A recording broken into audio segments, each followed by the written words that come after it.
বঙ্গবন্ধু কন্যা শেখ হাসিনা যেদিন ঘোষণা দিয়েছেন ডিসেম্বরের পূর্বেই বাংলাদেশে ফিরবেন, এরপর থেকে বাংলাদেশ আওয়ামী লীগ, মুক্তিযুদ্ধের পক্ষের মানুষ, বাংলাদেশপন্থী মানুষ অনেকেই জানতে চেয়েছেন উনি ঠিক কোন প্রক্রিয়ায় বাংলাদেশে ফিরবেন, কিংবা উনার বাংলাদেশে ফেরার মতো প্রেক্ষাপট ঠিক কিভাবে কোন ওয়েতে সৃষ্টি হলো। এই প্রশ্নটা সবার মনের মধ্যে ঘুরপাক খাচ্ছে।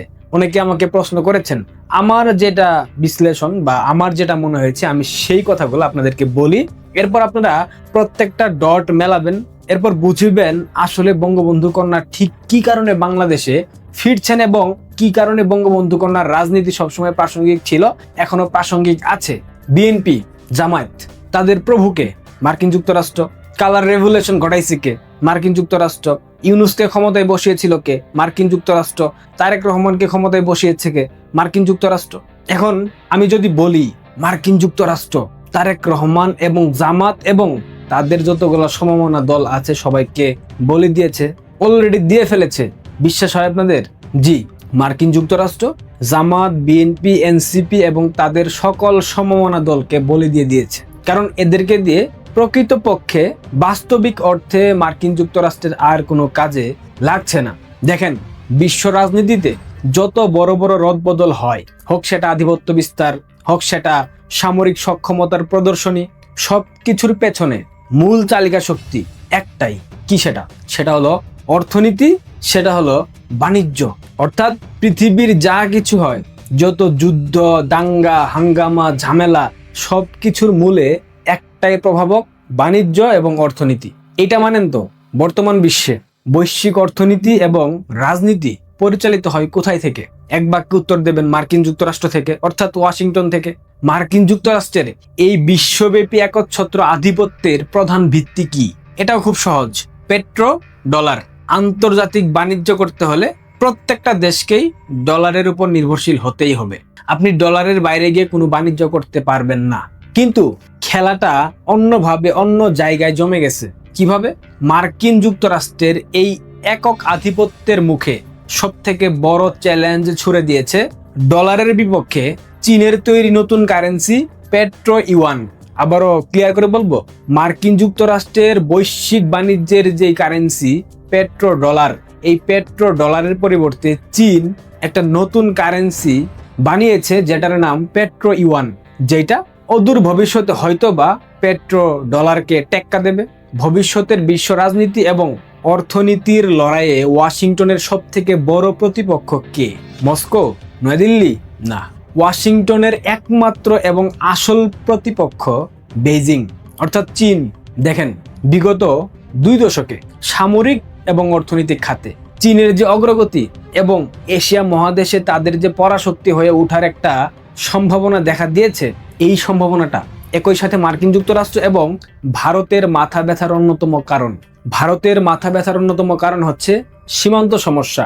লাদাখ সীমান্ত, কাশ্মীর সীমান্ত এবং কৌশলগত সব থেকে স্পর্শকাতর জায়গা চিকেন স্নেক, যেটা নিয়ে বাংলাদেশের জামাতি জিহাদিরা সবসময় ভারতকে হুঁশিয়ারি দেয়, হুমকি দেয়। সেই চিকেন নেকের পাশে কিন্তু চীনের বর্ডার আছে, আর চীন এই বিষয়টা নিয়ে সবসময় নাটক করে, খেলাধুলা করে।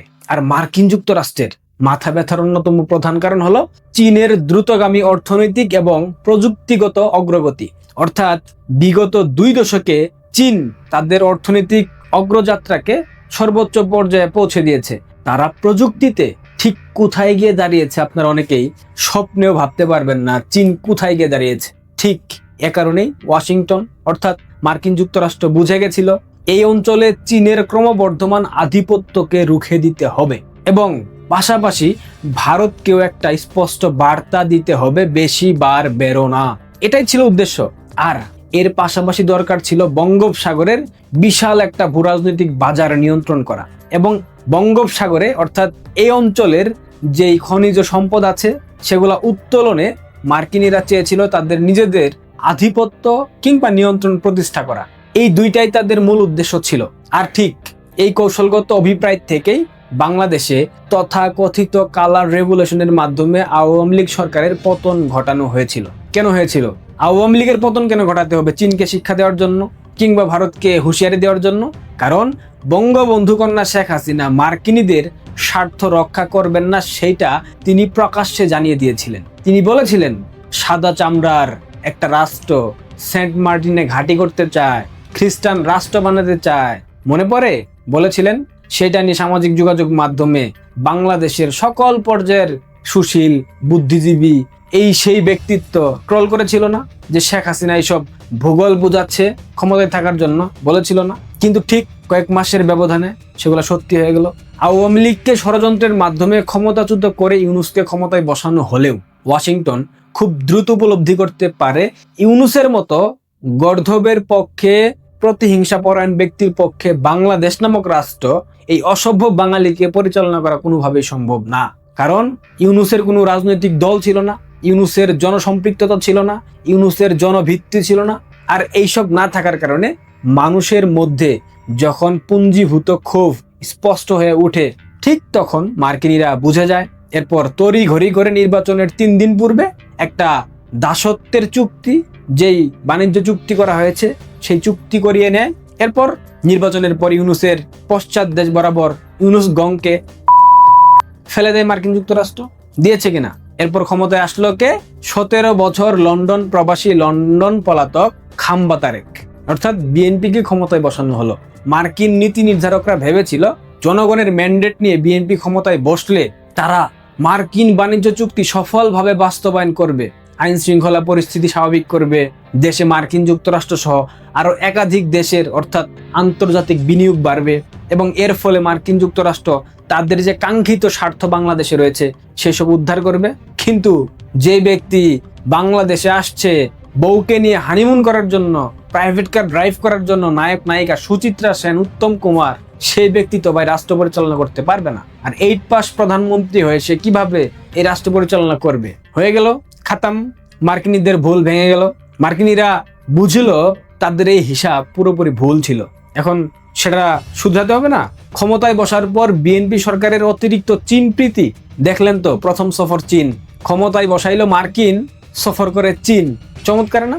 এরপর তারেক রহমানের অতিরিক্ত চীন প্রীতি এবং বিভিন্ন কূটনৈতিক পদক্ষেপ মার্কিনীদের কপালে চিন্তার ভাঁজ ফেলে দেয়। কারণ যেই চীনকে শায়েস্তা করার জন্য তারেককে বসানো হয়েছে বাংলাদেশে, সেই তারেক চীনের চামচামি করে, এটা তো মার্কিনীরা মেনে নেবে না। সুতরাং মার্কিনীরা বুঝে গেছে দেশের বর্তমান অর্থনৈতিক পরিস্থিতি যেই নাজুক অবস্থায় আছে, তেল নাই, গ্যাস নাই, বিদ্যুতের দাম বৃদ্ধি, দ্রব্যমূল্যের ঊর্ধ্বগতি, বেকার মানুষের পেটে ভাত নাই, সরকারি কোষাগার শূন্য, নতুন কোনো বড় বিনিয়োগ নাই। এর উপর মার্কিন বাণিজ্য চুক্তির শর্ত অনুযায়ী অতিরিক্ত দামে পণ্য কেনার মতো পর্যাপ্ত অর্থ বর্তমান সরকারের হাতে নাই। সরকার প্রতিদিন ব্যাংক থেকে ঋণ করে রাষ্ট্র পরিচালনা করছে এবং অতিরিক্ত টাকা ছাপানো হচ্ছে, যার ফলে মূল্যস্ফীতি বাংলাদেশে বৃদ্ধি পাচ্ছে। এবং একটা সময় দেখবেন টাকার মান কমে গেছে। তখন দেখবেন $1 দিয়ে বাংলা টাকা হবে 200 টাকা, 250 টাকা, যেমনটা পাকিস্তানে হয়েছে। ঠিক এই পরিস্থিতিতে মার্কিন শর্ত মেনে চলতে গেলে দেশের ভেতরে তীব্র গণবিক্ষোভে ফেটে পড়ার আশঙ্কা আছে এবং এটা হবে। মার্কিন চুক্তি বাস্তবায়ন করা হোক বা না হোক, বাংলাদেশে গণ অভ্যুত্থান না হোক, একটা গণবিক্ষোভ হবে, এটা নিশ্চিত থাকেন আপনারা। তাছাড়া গত কয়েক মাসে বিএনপি রাজনৈতিকভাবে যতটা জনপ্রিয় হয়েছে, সেই ডাটা কি মার্কিন প্রশাসনের হাতে নাই? সিআইএ এর হাতে নাই? অবশ্যই আছে। ওয়াশিংটন ভেবেছিল বিএনপি এবং জামাত মিলে একটি স্থিতিশীল বাংলাদেশ উপহার দেবে, সেখানে আওয়ামী লীগের কোনো অস্তিত্ব থাকবে না, এটা তারা ভেবেছিল। কিন্তু লন্ডন ফেরত 8 পাস প্রধানমন্ত্রী, যার বেশিরভাগ সময় কাটে বউয়ের সাথে, সে রাষ্ট্র পরিচালনা করলে সেই রাষ্ট্র গোল্লায় যাবে, সেই রাষ্ট্রের অর্থনীতি গোল্লায় যাবে। তার উপর আবার নতুন করে যে যুক্ত হয়েছে জঙ্গিবাদ, উগ্রবাদ, মৌলবাদ, আইসিস, লস্করে তাইয়েবা, জৈশে মোহাম্মদ, জামায়াতুল মুজাহিদিন বাংলাদেশ, ফাতাল কমব্যাট, এই সকল ধর্মীয় উগ্রবাদ এবং জঙ্গি তৎপরতার কারণে মার্কিনীরা আর বিএনপির প্রতি ভরসা পাচ্ছে না। সব থেকে বড় বিষয়, তারেক রহমানের সাম্প্রতিক চীন সফর, চীনা যুদ্ধ বিমান কেনার প্রতিশ্রুতি এবং কূটনৈতিক ঘষামানজার একটা ব্যাপার থাকে না, এই বিষয়গুলো মার্কিন গোয়েন্দা সংস্থা এবং মার্কিন নীতি নির্ধারকদের গায়ে এসে লেগেছে। আর এ কারণেই মার্কিন প্রতিনিধি সার্জিও গোর বাংলাদেশে এসে প্রধানমন্ত্রী তারেক রহমানের সাথে বৈঠক করলেও বিএনপির দলীয় প্রতিনিধি দলের সাথে কোনো প্রকার বৈঠক করেন নাই। আনুষ্ঠানিক বলেন কিংবা অনানুষ্ঠানিক বলেন, কোনো বৈঠক হয় নাই। ইভেন একই কারণে জামায়াত, এনসিপি কিংবা তাদের যতগুলা সমমনা দল আছে তাদের কারোর সাথে সার্জিও গোর বৈঠক করেন নাই। এবং এইখানে একটা বিষয় খেয়াল করতে হবে, সার্জিও গোর এবং দীনেশ ত্রিবেদী তাদের মধ্যকার বৈঠক থেকে একটা বিষয় সুস্পষ্ট পরিষ্কার, এখানে একটা কূটনৈতিক বার্তা দেওয়া হয়েছে। সেই বার্তাটা কি জানেন? মার্কিন যুক্তরাষ্ট্র এখন থেকে বাংলাদেশকে দেখবে ভারতের চোখে। কেন দেখবে? মার্কিনীদের আলাদা চোখ নাই?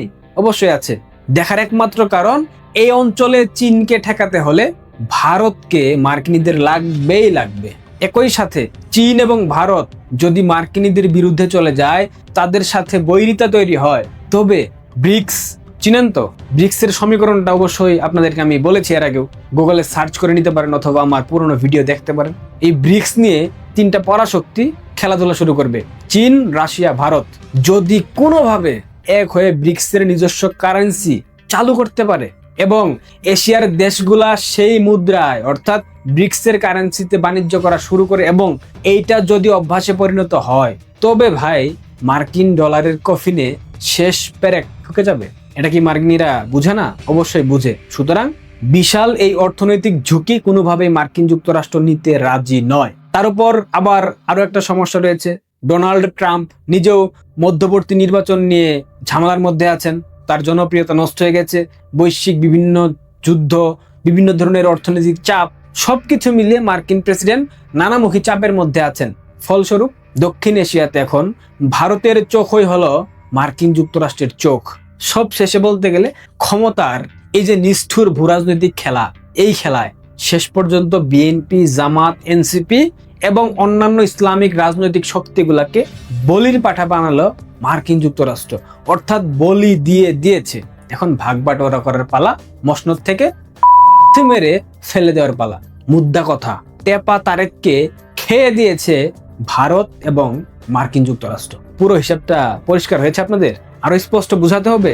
সংক্ষেপে আরেক লাইন বলি, এই অঞ্চলে মার্কিনীদের উদ্দেশ্য হলো বঙ্গোপসাগরের যে খনিজ সম্পদ আছে সেগুলোতে নিয়ন্ত্রণ প্রতিষ্ঠা করা, পাশাপাশি চীনকে আতঙ্কের মধ্যে রাখা, চীনকে থামিয়ে দেওয়া, চীনের অর্থনীতিকে বিপর্যস্ত করা, চীনের অর্থনৈতিক যেই অঞ্চলগুলো আছে সেগুলোকে নষ্ট করে দেওয়া। এবং এটা করতে গেলে ভারতের সাহায্য প্রয়োজন। ভারতের সহায়তা ছাড়া কখনোই মার্কিন যুক্তরাষ্ট্র এই অঞ্চলে এসে মাতব্বরি করতে পারবে না, যার কারণে ভারতের সাথে সুসম্পর্ক গড়তে বাধ্য। বুঝলেন? এবার ক্লিয়ার হয়েছে? এখন তো বুঝতে পারছেন বঙ্গবন্ধু কন্যা শেখ হাসিনা কেন বাংলাদেশে ফিরছেন, কেন তার প্রত্যাবর্তন এই অঞ্চলে স্থিতিশীলতার জন্য অত্যন্ত গুরুত্বপূর্ণ। দক্ষিণ এশিয়ার স্থিতিশীলতার জন্য বঙ্গবন্ধু কন্যার প্রত্যাবর্তন অত্যন্ত অত্যন্ত গুরুত্বপূর্ণ। আর ঠিক কিভাবে উনার ফেরার প্রেক্ষাপট বলেন, পরিবেশ বলেন সৃষ্টি হয়েছে। ক্লিয়ার? প্রশ্ন থাকলে কমেন্টে জানাতে পারেন, অবশ্যই পরবর্তীতে আমি রিপ্লাই দেওয়ার চেষ্টা করব। এই ভিডিওতে প্রত্যেকটা কমেন্টের রিপ্লাই আমি দেওয়ার চেষ্টা করব। এখন তো বুঝতে পারছেন কেন বিএনপি, জামাত কিংবা তাদের সমমনা অন্যান্য রাজনৈতিক দলগুলোর ব্লাড প্রেশার মারাত্মকভাবে বৃদ্ধি পেয়েছে। বুঝেন? আশা করি বুঝে গিয়েছেন। না বুঝলে কমেন্ট বক্স উন্মুক্ত। ভালো থাকবেন, পারলে ভিডিওটা অনেক অনেক শেয়ার করবেন। ধন্যবাদ।